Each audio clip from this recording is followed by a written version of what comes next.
Hello students, in the last video we learned about the criteria of new system of classification. In this video we will study about the characteristics of phylum. मागच्या व्हिडिओमध्ये आपण प्राणी वर्गीकरणाची नवीन पद्धत कोणत्या आधारभूत मुद्द्यांवर अवलंबून आहे ते बघितलं. या व्हिडिओमध्ये आपल्याला आता प्राण्यांच्या संघांची वैशिष्ट्ये शिकायची आहेत. So if you like this video, please like, subscribe and share and press the icon, bell icon. मग आता फायलम बघूया. त्यामध्ये आहे 10 फायलम आहेत. First is a phylum Porifera, second is a Cnidaria, third is a Platyhelminthes, fourth is a Aschelmanthus, fifth is a Annelida, sixth is a Arthropoda, seven is a Mollusca, 8 is a Echinodermata, ninth is a Hemichordata and 10th is a Chordata. मग आपल्याला सगळ्यात पहिल्या फायलमचं characteristics काय आहे ते शिकायचे आहे. These animals are with simplest body plan and are called sponges. हे जे ॲनिमल्स असतात यांची बॉडी एकदम साध्या रचनांची असते, त्याला स्पॉन्ज असं म्हणतात. They bear numbers pores on their body. बघा डायग्रॅममध्ये आपल्याला दाखवलं आहे स्पॉन्जीला ह्यांच्या बॉडीवर अनेक पोअर्स असतात. म्हणून these pores are called as a ostia and oscula. ते जे पोअर्स असतात त्यांना ऑस्टिया आणि ऑस्क्युला असं म्हणतात. These are aquatic animals. हे पाण्यामध्ये राहणारे प्राणी आहेत. Most of them are marine and few are fresh water dwellers. यामध्ये बरेचसे मराईन आहेत आणि काही आपल्याला फ्रेश वॉटर म्हणजे नदीच्या पाण्यामध्ये आढळणारे आहेत. Most of the animals have asymmetrical body. यामध्ये बरेचसे जे ॲनिमल आहेत त्यांच्यामध्ये असिमेट्रिकल बॉडी आढळून येते. असिमेट्रिकल बॉडी म्हणजे there is no any imaginary axis of the body and we can not get to equal halves is called asymmetrical. Asymmetrical body म्हणजे यांच्या बॉडीमधून जर आपण इमॅजिनरी ॲक्सिस पास केला तर त्यांचे 2 इक्वल हॉल्समध्ये डिवायडेशन होत नाही. So this symmetry is called asymmetrical body. These animals have special type of cells, collar cells. यामध्ये कॉलर सेल्स हे स्पेशल टाईप सेल्स असतात की ज्यामुळे प्राण्यांना ते शरीरामध्ये पाण्याला प्रवाहित करण्यासाठी मदत करतात. These cells are collar cells. These animals are always attached to substratum. हे जे ॲनिमल्स असतात हे सबस्ट्रॅटमला अटॅच असतात. Hence do not show locomotion. त्यामुळे ते आपल्याला हालचाल करताना दिसत नाही, म्हणजे एका ठिकाणाहून दुसऱ्या ठिकाणी जाताना दिसत नाही. ते एका सबस्ट्रॅटमला अटॅच असतात. Hence they are refer to sedentary animals आणि म्हणून त्याला सिडेंटरी ॲनिमल्स म्हणतात. म्हणजे स्थानबद्ध प्राणी म्हणून त्यांना ओळखलं जातं, कारण ते लोकोमोशन करत नाही, एकाच ठिकाणी सबस्ट्रॅटमला अटॅच असतात, म्हणून त्याला सिडेंटरी ॲनिमल्स म्हणून ओळखलं जातं. त्याच्यानंतर 6 number, their spongy body is supported by spicules or spongin. ह्या स्पॉन्जी बॉडीला सपोर्ट करण्यासाठी स्पिक्युल्स हेल्प करत असतात आणि स्पॉन्जिन फायबर्स असतात, म्हणजे तंतूसारखे अवयव असतात. Spicules are made up of calcium carbonate और सिलिका. आणि हे जे स्पिक्युल्स असतात हे कॅल्शियम कार्बोनेटपासून किंवा सिलिकापासून बनलेले असतात. These animals feed upon small organism taken in their body along with water. हे जे प्राणी असतात हे छोटे छोटे ऑर्गॅनिझम अन्न म्हणून ग्रहण करतात आणि ग्रहण करताना छोट्या ऑर्गॅनिझमसोबत म्हणजे स्मॉल ऑर्गॅनिझमसोबतच वॉटरसुद्धा त्यांच्या बॉडीमध्ये एंटर होतं. हे जे एक्स्ट्रा वॉटर असतं म्हणजे water is taken in through ostia. Ostia या बॉडी पार्टमुळे ते बॉडीमधलं वॉटर थ्रू आउट करतात through ऑस्क्युला. These animals reproduce by budding and asexual method and or by sexual method. हे जे ॲनिमल्स आहेत यांच्यामध्ये रिप्रोडक्शन जे आहे ते असेक्शुअल मेथड आणि सेक्शुअल मेथड दोन्ही मेथडने घडतं. तर त्यामध्ये असेक्शुअल मेथडमध्ये बडिंग प्रोसेसद्वारे त्यांच्यामध्ये रिप्रोडक्शन घडून येतं. बडिंग म्हणजे यामध्ये बॉडी जी असते पॅरेंट्स सेल जे असतात त्या पॅरेंट सेलला एक स्मॉल बर्ड कमिंग आउट होतं नंतर हे बर्ड सेपरेट होतं फ्रॉम द पॅरेंट सेलपासून and start to live independently. आणि ती बर्ड जी आहे ती पॅरेंट सेलपासून इंडिपेंडंटली स्टार्ट्स करते लिव्ह करायला. This process is called asexual method by budding.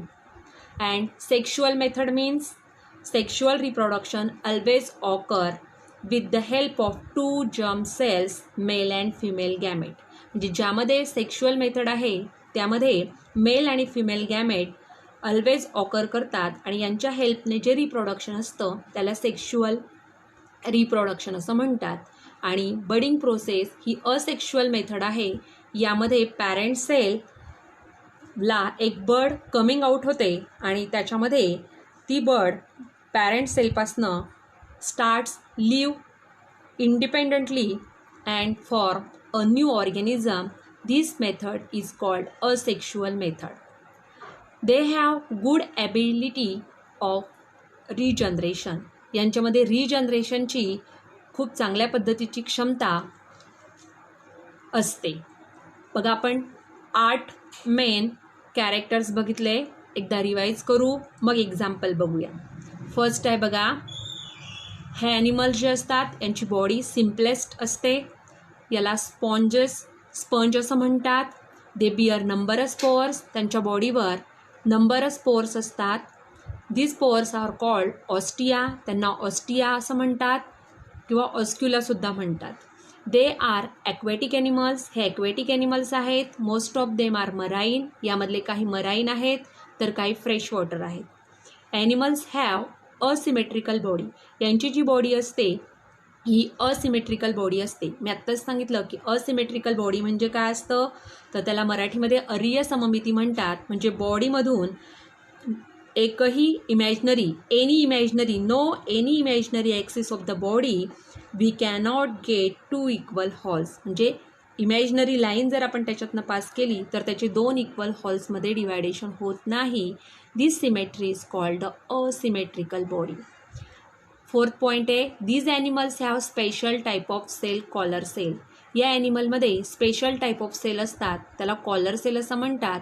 आणि या कॉलर सेल ज्या आहेत त्या या प्राण्यांना त्यांच्या शरीरामध्ये पाण्याला प्रवाहित करण्यासाठी हेल्प करतात. हे जे ॲनिमल्स असतात ते अटॅच टू द सबस्ट्रॅटम असतात. म्हणजे एका ठिकाणी कशाला तरी चिकटून वाढणारे असतात. Hence do not show locomotion. आणि म्हणून ते लोकोमोशन आपल्याला दर्शवत नाही. म्हणजे एका ठिकाणाहून दुसऱ्या ठिकाणी जाऊ शकत नाही. They are refer as sedentary animals. आणि म्हणून आपण त्यांना सिडेंटेरी ॲनिमल्स म्हणतो. म्हणजे ते एकाच ठिकाणी स्थानबद्ध असतात. Their spongy body is supported by spicules or spongin fibres. यांच्या बॉडीवर सपोर्ट करण्यासाठी स्पिक्युल्स आणि स्पॉन्जिन फायबर असतात. आणि हे स्पिक्युल्स आणि स्पॉन्जिन कॅल्शियम कार्बोनेटने किंवा सिलिकाने बनलेले असतात. These animals feed upon small organism. हे जे ॲनिमल्स आहेत हे छोटे छोटे ऑर्गॅनिझमला अन्न म्हणून ग्रहण करतात. There body along with water. पण टेकन करताना स्मॉल ऑर्गॅनिझमला टेकन इन बॉडी करताना अलॉंग विथ वॉटरसोबत ते ग्रहण करतात. मग एक्स्ट्रा जे वॉटर आहे म्हणजे water is taken in through ostia. आणि जे वॉटर आहे बॉडीमध्ये स्मॉल ऑर्गॅनिझमसोबत गेलेलं ते ऑस्टियामार्फत थ्रू आउट करतात. थ्रू ऑस्क्युला. त्यालाच ऑस्क्युला असं म्हणतात. These animals reproduce by budding. हे जे ॲनिमल्स आहेत हे रिप्रोड्यू करण्यासाठी 2 मेथड आहेत. एक काही ॲनिमल्स असेक्शुअल मेथडने रिप्रोड्यूस होतात तर काही ॲनिमल्स सेक्शुअल मेथडने रिप्रोड्यूस होतात. असेक्शुअल मेथड म्हणजे ज्यामध्ये ॲनिमल्स असेक्शुअल मेथडमध्ये आपल्याला a small bird coming out of the parent cell. These birds separate from the parent cell and start to independently new organism is formed is called the asexual method. And bisexual method, in this method always occur with the help of 2 gametes, germ cells, male and female gamete. These animals are good ability of regeneration. यांच्यामध्ये मोठ्या प्रमाणामध्ये पुनरुद्भवन क्षमता असते. And examples are Sycon, Spongia, bath sponge, Halonema. These are the example of phylum Porifera. Then second phylum is a कोलेंटेरेटा और सिनाडेरिया. सिनाडेरिया, Cnidaria आणि कोलेंटेरेटा हा second phylum आहे. या निडारिया फायलममध्ये आपल्याला कॅरेक्टरिस्टिक्स बघायचे. याचं एक्झाम्पल आहे हायड्रा बघा. Then body of this animal is cylindrical. डायग्रॅममध्ये दिसतंय आपल्याला की याची बॉडी सिलेंड्रिकल आहे. अम्ब्रेला लाईक शेप पण असतं. खाली दाखवलेलं आहे sea anemone. Then it is cylindrical, it is called a polyp. जर हे सिलेंड्रिकल असेल तर त्याला दंडाकृती शरीर असं म्हणतात आणि पॉलिप म्हणजे बहुशुंडक. Then how tentacles are present. If it is umbrella like called as medusa. Umbrella like जर त्याचं स्ट्रक्चर असेल मीन्स सी ॲनिमोनसारखं तर त्याला मेडुसा असं म्हणतात. नंतर second point, most of these animals are marine. जास्त करून हे प्राणी आपल्याला समुद्रामध्ये आढळतात. Only few are fresh water. आणि काहीच आपल्याला फ्रेश वॉटरमध्ये म्हणजे नदीच्या पाण्यामध्ये आढळून येतात. Body of these animals is radially symmetrical. यांची जी बॉडी आहे ही रॅडियल सिमेट्रिकल असते. आता रॅडियल सिमेट्रिकलचा अर्थ आहे की if imaginary cut passes through central axis but any plane of body. Example is a starfish. तसंच याचं एक्झाम्पल पण आहे हायड्रा. रॅडियल सिमेट्रीमध्ये इफ इमॅजिनरी कट जर आपण त्याच्यातनं पास केला, इमॅजिनरी लाईन जर पास केली त्याच्या सेंट्रल ॲक्सिसमधून, तर any plane of the body it is divided into equal parts. So it is called the radial symmetry. The body radial symmetrical and diploblastic. आता डिप्लोब्लास्टिकचा अर्थ आहे की यांची जी बॉडी आहे त्याच्यामध्ये आपल्याला डिप्लोब्लास्टिक म्हणजे त्याला द्विस्तरीय म्हणतात. त्याच्यामध्ये एंडोप्लाझ्मिक, एक्टोडर्म आणि एंडोडर्म हे दोन पार्ट्स असतात. सेलमध्ये जर्म सेलमध्ये आपल्याला एक्टोडर्म आणि एंडोडर्म आढळतं. त्याला डिप्लोब्लास्टिक असं म्हणतात. फोर्थ पॉईंट आहे cnidoblast bearing tentacles are present around the mouth. जर यांच्या आपण पाहिलं अराउंड द माउथला टेंटॅकल्स आपल्याला प्रेझेंट दिसतात की जे आपल्याला हायड्रा ॲनिमलमध्ये आढळून येतात. Tentacles are useful for capturing the prey whereas cnidoblast inject the toxin in the body of prey. म्हणजे हे टेंटॅकल्स त्यांना कशासाठी मदत करतात तर त्यांचं भक्ष्य पकडण्यासाठी आणि त्यांच्या बॉडीमध्ये म्हणजे जे भक्ष्य आहे त्याच्या बॉडीमध्ये टॉक्सिन मटेरियल इंजेक्ट करण्यासाठी त्यांना हे टेंटॅकल्स हेल्प करतात. Then Cnidoblast bearing tentacles are present around the mouth. Tentacles are useful for capturing the prey, whereas cnidoblast inject the toxin in the body of prey. Those are useful for protection too. आणि त्यांचं त्याच्यामुळे काय होतं protection होतं. त्याचे example आहे hydra, sea anemone, फॅलेसिएलिया, Portuguese man of war, jellyfish, corals, etc. These are the example of phylum Colenterata or Nidaria. दोन फायलम आपण बघितले. दोन्ही फायलमचे कॅरेक्टर्स आहेत. सेकंड फायलमचे जे कॅरेक्टर्स आहेत ते आपण पुन्हा रिवाईज करू. निडारिया संघ. निडारिया संघामध्ये यांची जी बॉडी आहे ही सिलेंड्रिकल असते, अम्ब्रेला लाईक शेप असते. इफ इट इज सिलेंड्रिकल, जर ती सिलेंड्रिकल असेल तर त्याला पॉलिप असं म्हणतात. जर ती अम्ब्रेला शेपची असेल तर तिला मेडुसा असं म्हणतात. हे ॲनिमल जास्त करून आपल्याला मराईन वॉटरमध्ये आढळताना दिसतात आणि काही फ्रेश वॉटरमध्ये आढळतात. Body of these animals is radially symmetrical. यांच्या बॉडीमध्ये आपल्याला रॅडियल सिमेट्रिकल आढळून येते. डिप्लोब्लास्टिक असतात म्हणजे जर्म सेलमध्ये दोन लेअर आढळून येतात, एक्टोडर्म आणि एंडोडर्म. निडोब्लास्ट बिअरिंग टेंटॅकल्स, यांना टेंटॅकल्स असतात माउथच्या अराउंडला. हे जे टेंटॅकल्स आहे त्यांना प्रे कॅप्चर करण्यासाठी हेल्प करतात आणि प्रेच्या बॉडीमध्ये टॉक्सिन इंजेक्ट करण्यासाठी हेल्प करतात. Those are useful for protection too, आणि त्यामुळे त्यांचं प्रोटेक्शन होतं. एक्झाम्पल हायड्रा आहे, सी ॲनिमोन आहे, जेलीफिश आहे, कॉरल्स आहे, एक्सेट्रा.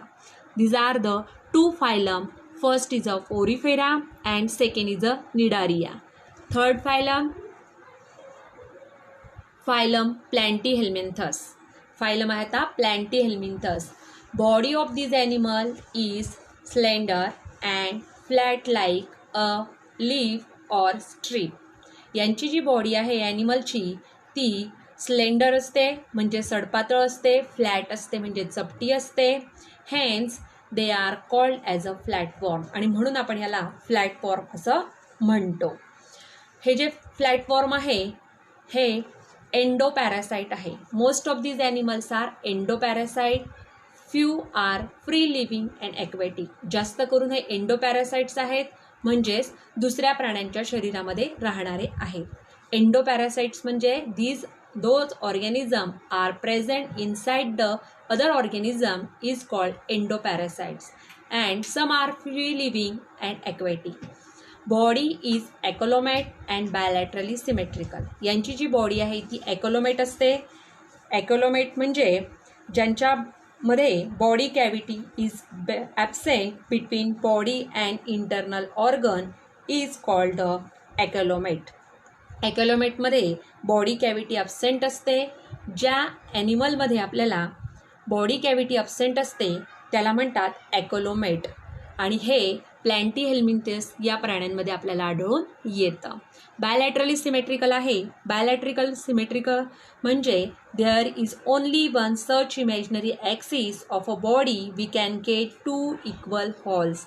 म्हणजे या सिमेट्रीमध्ये आपण जर इमॅजिनरी ॲक्सिस पास केला तर only one imaginary line pass होते आणि 2 इक्वल हॉल्स होतात. त्या सिमेट्रीला बायलॅटरली सिमेट्रिकल असं म्हणतात. There are triploblastic. हे प्राणी आपल्याला ट्रिप्लोब्लास्टिक आढळून येतात म्हणजे 3 स्तर त्यांच्या जर्म सेलमध्ये आपल्याला आढळून येतात. Their body is made up of 3 germ layers.